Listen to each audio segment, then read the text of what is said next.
બનાસકાંઠા જિલ્લામાં સરસ્વતી સાધના યોજના અંતર્ગત કન્યાઓને વહેલી તકે સાયકલો મળે એ માટે સરકાર પ્રયત્નશીલ છે।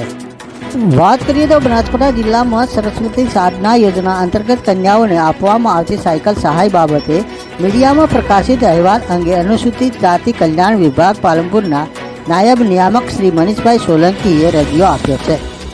તેમણે વધુમાં જણાવ્યું હતું કે બનાસકાંઠા જિલ્લામાં સરસ્વતી સાધના યોજના હેઠળ આપવામાં આવતી સાયકલ હાલમાં એજન્સી હસ્તક છે। રાજ્ય સરકારની સૂચના અન્વયે સામાજિક કલ્યાણ વિભાગ પાલનપુર દ્વારા સાયકલની ડિલિવરી સ્વીકારવામાં આવી નથી। રાજ્ય સરકારના ગ્રેમકો નિગમ દ્વારા સાયકલની ખરીદી કરવામાં આવેલ છે। આ એજન્સી દ્વારા એસેમ્બલિંગ કરી સાયકલો જે તે જિલ્લામાં સોંપણી કરવામાં આવે છે।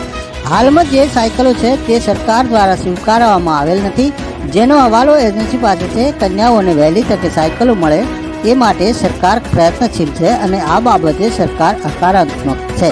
Bureau report KS news Banaskantha.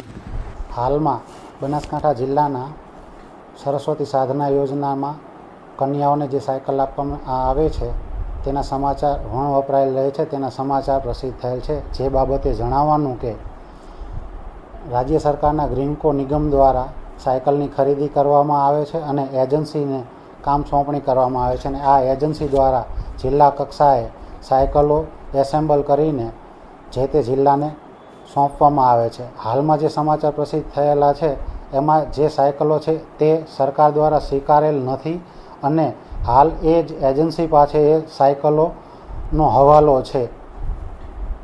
સરકાર વહેલી તકે આ બાબતે પોઝિટિવ છે અને વહેલામાં વહેલે કન્યાઓને સાયકલ મળે એ બાબતે હકારાત્મક પણ છે।